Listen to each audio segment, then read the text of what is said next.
السلام علیکم ورحمۃ اللہ وبرکاتہ۔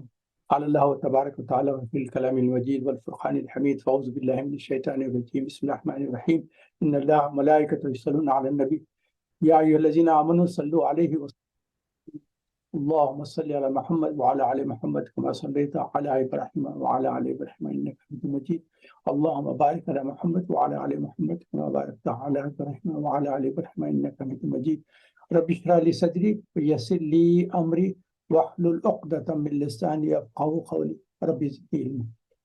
آج ہم اللہ کے فضل و کرم سے سورہ المعارج کے تعلق سے تھوڑا غور و فکر کریں گے۔ یہ سورہ نمبر 70 ہے، اس کے 44 آیت ہے اور 2 رکوع ہے۔ اس میں جو ابتدائی آیتوں میں بتایا گیا اور اس کا سورت کا نام المعارج کا ہے، عروج کے تعلق سے۔ عروج کو ہم جانتے ہیں، اردو میں بھی جانتے ہیں، یعنی اوپری چیز، بلندی کی چیز، اعلیٰ مقام، اور معارج سے مراد یہ اوپر بڑھنے کے تعلق سے۔ اس میں جو ذکر آیا ہے وہ فرشتوں اور روح جب بھی استعمال ہوتا ہے فرشتوں کے ساتھ تو اکثر جو ہے اس میں جبرائیل علیہ السلام کے تعلق سے کہا جاتا ہے، جیسے کہ سورۃ القدر میں انا انزلنا فی لیلۃ القدر خیر من الف شہر تنزل الملائکۃ والروح، تو یہاں بھی فرشتوں کے ساتھ روح سے متعلق حضرت جبرائیل علیہ السلام ہے۔ بعض تفاسیر کی کتاب میں میں نے دیکھا اور روح سے وہ کہتے ہیں کہ نہیں، مومنین کی بھی وہ بھی اوپر چڑھتے ہیں، تو وہ کہاں تک سچ ہے کیا ہے زیادہ اس میں ڈسکس میں نہیں کرنا۔ اس صورت میں جو چیزیں ڈسکس ہو رہے ہیں وہ آپ کے ساتھ ماشاءاللہ سے آپ لوگ پڑھ بھی چکے ہوں گے، چیک بھی کریں گے، مگر تھوڑا سا میں اس کا ریفلیکشن بیان کر دیتا ہوں۔ اس میں سب سے پہلے چونکہ سال سائل بعذاب واقع، جو عذاب کو مانگا گیا اس کے تعلق سے تھوڑی سی بحث ہے۔ اس کے بعد جو ہے دنوں کے تعلق سے آیا ہے کہ یہ جو ہے سور پھونکنے سے حساب کتاب اور جنت اور دوزخ میں جانے کا جو پیریڈ ہے وہ 50,000 ایئرس بتائیں گے۔ یہ آیت متشابہات میں سے ہے، اس کی تفصیلات ہم کو پتہ نہیں کون سا دن ہے، کیا دنیاوی دنوں کے لحاظ سے یہ دن ہے، یہ جو سال ہے ہمارے سال ہے، یا آخرت کے سال کچھ اور ہوں گے، اور وہ کتنا لمبا ایک دن ہوگا اس کا کچھ ہمارے کو اندازہ نہیں، تو متشابہ سے ہے، مگر ہم کو جو چیز بیان کی گئی اس کو غور و فکر سے سنیں اور سمجھنے کی کوشش کریں۔ اس میں فرشتے اور روح بلندی پر جائیں گے، چڑھنا ہوگا، اللہ عالم کیا چیز ہے۔ اس کے بعد ان کافروں کے تعلق سے تمسخر کی باتوں سے آپ حضور صلی اللہ علیہ وسلم کو اللہ تعالیٰ ہمیشہ جو ہے تسکین اور تشریف بھی دیتے رہتے ہیں کہ ان لوگوں کی باتوں سے آپ ذرا بھی غمگین نہ ہو، بے صبرے نہ ہو، اپنے اوپر کچھ بعض جگہوں تو ہم کو پتا ہے کہ آپ کا سینہ بچتا ہے ان کی باتوں سے، مگر آپ صبر جمیل استعمال کریں۔ صبر جمیل کیا ہے؟ بہترین صبر ہے، اور آپ کو پتا ہے صبر جمیل ہم سورہ یوسف میں 2 مرتبہ آیا ہے۔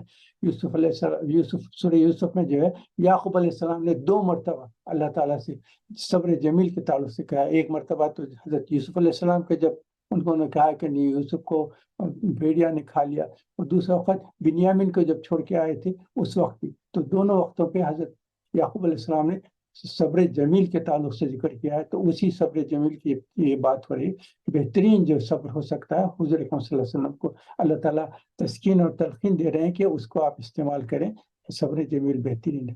اچھا، ساتھ ساتھ کچھ آیتوں کے میں صرف ریفلیکشنز کر دیتا ہوں۔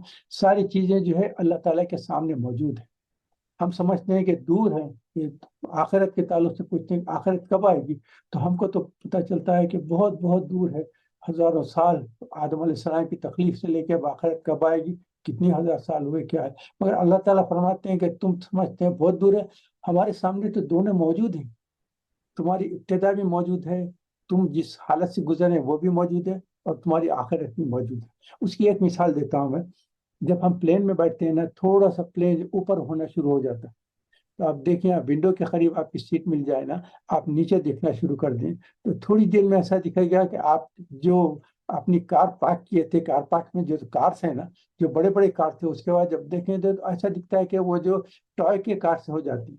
اس کے بعد دیکھیں گے تو راستے جو رہتے ہیں ایسا دکھتا ہے کہ لکیریں۔ اس کے بعد پھر علاقوں پہ سے چلے جائیں گے نا، تو پھر ایک علاقہ دوسرا علاقہ، اگر آپ کوئی ایسے اسمال کنٹری میں ہیں جس میں ڈفرینٹ ایریاز ہیں، تو آپ دیکھیں کہ ایک وقت میں سارے ایریاز نظر آتے ہیں۔ یہ میں ایک مرتبہ ڈاکٹر اسرار احمد صاحب کی تقریر سن رہا تھا، تو انہوں نے بتایا کہ وہ جب جا رہے تھے تو وہ لاہور سے جب نکلے تھے پلین میں آئے تو وہ بتا رہے تھے کہ مختلف جو شہریں تھے نا، وہ ایک وقت میں ونڈو میں سے دیکھ رہا تو کئی 3 یا 4 شہریں جو ایک وقت واحد میں مجھے نظر آ رہے تھے. مگر ٹرین کی جرنی کرتے تو ایک 2 گھنٹے 4 گھنٹے کے بعد ایک شہر آتا تھا ہمارے کو. مگر جب پلین میں سے میں دیکھا تو کیا ہے، وہ سارے شہر مجھے ایسا دکھ رہے ہیں کہ سامنے میرے ہیں. تو اللہ تعالیٰ ہمارے فرماتے ہیں کہ تم یہ دنیا کی ابتدا اور اس وقت کی جو حالات ہیں اور آخرت کو تم بہت بہت دور سمجھ رہے ہیں. اللہ تعالیٰ کہتے ہیں میرے سامنے تو وقت واحد میں موجود ہیں، جو چیز ہے میں فوری دیکھتا ہوں. اور پھر اس کے بعد جو ذکر ہوا ہے قیامت کے تعلق سے باتیں بیان ہوئی. میں کوئک آپ کے سامنے یہ چیزیں رکھ دیتا ہوں. صرف قیامت کے دن کیا ہوگا، آسمان کو بتا رہے ہیں کہ آسمان تانبے کے جیسا ہوگا. اسی کیا تفصیل ہے وہ بھی ہم کو پتہ نہیں کہ اس وقت آسمان تانبے کا ہو جائے گا تو کیا ہے، کوئی میٹیلک چیز ہے یا کیا ہے، یہ پتہ نہیں. زمین کے تعلق سے صرف ایک بات کہی گئی ہے کہ پوری زمین کی تفصیل نہیں گئی ہے، صرف ان کے پہاڑوں کو کہا گیا، کیونکہ زمین میں ہم سب سے مضبوط چیز کیا سمجھتے ہیں، پہاڑ ہے. زمین کو تو آپ آسانی سے ڈگ کر سکتے ہیں، کھود سکتے ہیں، کرتے، مگر جو سالڈ پہاڑ جو ہے نا، اس کو ہاتھ لگانا بہت مشکل ہے. اس کو توڑنے کے لیے کافی زمانہ لگتا ہے، اسپیشل مشینری ہونا پڑتی ہوتی. مگر اللہ تعالیٰ کہہ رہے ہیں کہ قیامت پہ جب جو آئیں گے نا، یہ تو بڑے بڑے مشینری سے بھی توڑنے کی کوشش کرتے ہیں، اس وقت وہ ایسی ہوگی ان کے پہاڑ، ان کے کالے رنگ برنگے جو ہے دھول ہو جائیں گے. ان کو پتا ہے نا، جو کاٹن کرتے ہیں تو وہ نکلتا ہے، تو ایسی اس کی ویٹ لیسنس ہو جائے گی بتا. اور قیامت کی کیفیت کے ساتھ ساتھ اب اللہ تعالیٰ آپ بات کی چیزیں بتاتے ہیں کہ قیامت جب نازل ہوگی تو انسانوں کا کیا حال ہوگا. اس کی طرح سے بتاتے ہیں کہ انسان بھاگے گا، نفسی نفسی کا معاملہ ہو جائے گا. اپنے بیٹے کو، باپ کو، بیوی کو، دوست کو، جو بھی ہو سکتے ہیں وہ کہے گا کہ لے لو، جو لینا ہے لے لو. اگر ساری دنیا کو بھی دینا ہے تو ایک دنیا کیا، پوری دنیا دے دیتا ہوں. اگر 2 مرتبہ بھی وہ ساری دنیا مل جائے، اس کی ساری ویلتھ ہے، اس کے گولڈ سلور جو بھی چیزیں ہے موجود، وہ سارے دے کر بھی میں اپنی جان کو شکرانے کرتا ہوں. وہ کہتے رہے گا. تو ہم اس کی تفصیل تو سورہ العبسہ میں آ جائے گی. سورہ عبسہ ہے، سورہ نمبر 80 ہے، اس کی آیت نمبر 34 سے 37 تک یہی چیز بیان کی گئی ہے، جس میں کہتا ہے کہ یوم، اعوذ باللہ من الشیطان الرجیم، یوم یفر المرء من اخیہ وامہ وابیہ وصاحبتہ وبنیہ لکل امرئ منہم یومئذ شأن یغنیہ. جو لیتے اللہ لے لے اور میری جان بچا دی. تو نفسی نفسی کا معاملہ رہے گا قیامت کے دن. یہ اس کی تفصیل آ رہی ہے، اس میں یہ صورت میں بتائی جاتی ہے. اچھا، اس صورت میں 2 چیزوں کے آپ کے سامنے، ابھی تو سورہ عبسہ کی بات کر لیا، اس کے ساتھ ساتھ سورہ المومنون، جب سورہ نمبر 23 ہم اس کے پہلے ایک مرتبہ تفصیل میں گئے تھے نا، تو اس کے بھی بعض چیزیں، اس کا بھی ریفلیکشن ہے.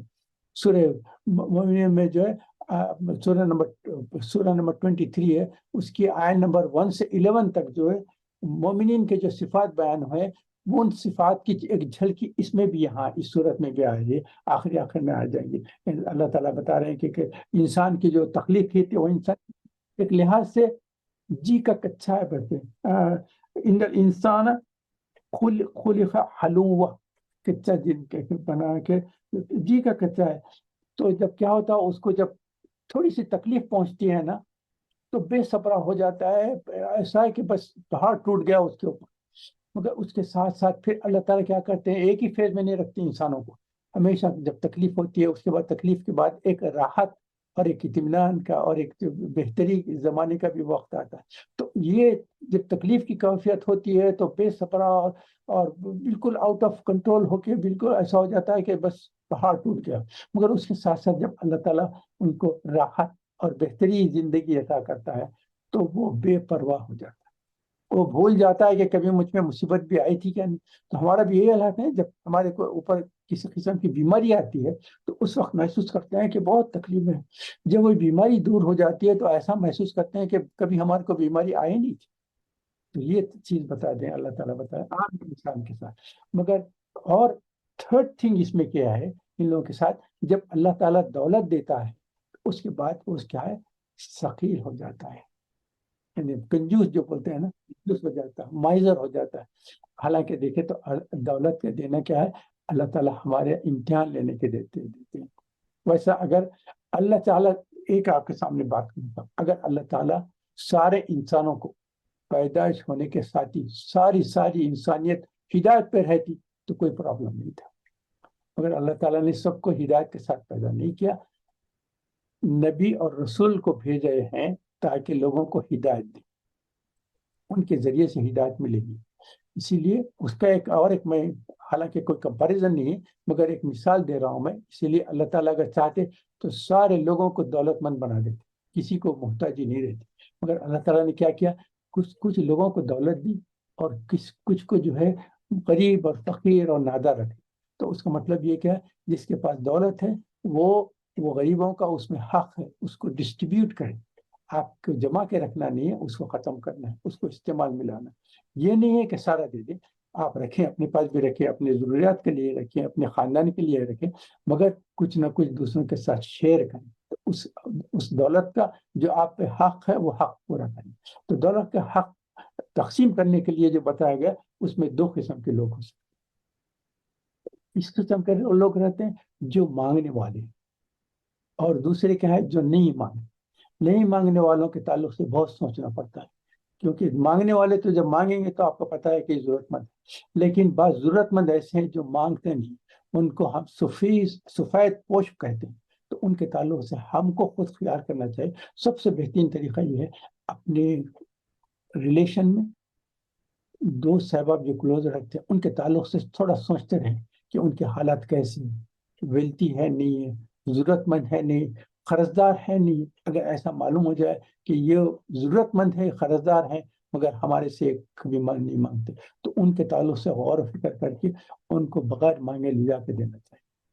آپ کو ایک واقعہ بیان کرتا ہوں۔ دو دوست تھے، بہت کلوز رہتے تھے۔ اس کے بعد ایک وقت دوست کے پاس دوسرا دوست اس کے گھر پہ آیا، آ کے کہنا شروع کر دیا کہ بھائی کیسے ہیں، کیا ہے۔ تفصیل بولنے کے بعد اس نے کہا کہ دیکھو بھائی، میرے پاس ایسی مصیبت کا وقت آ گیا ہے، اب بہت پریشان ہوں، قرضوں سے کپا ہو گیا، لوگوں سے مانگتے مانگتے جو ہے، جو لوگوں سے میں قرضہ مانگا تھا تو وہ لوگ میرے سے بات کرنا نہیں چاہ رہے ہیں اور میرے سے بہت سختی سے پیش آ رہے ہیں، اور میرے پاس اور بھی بہت ضرورت ہے۔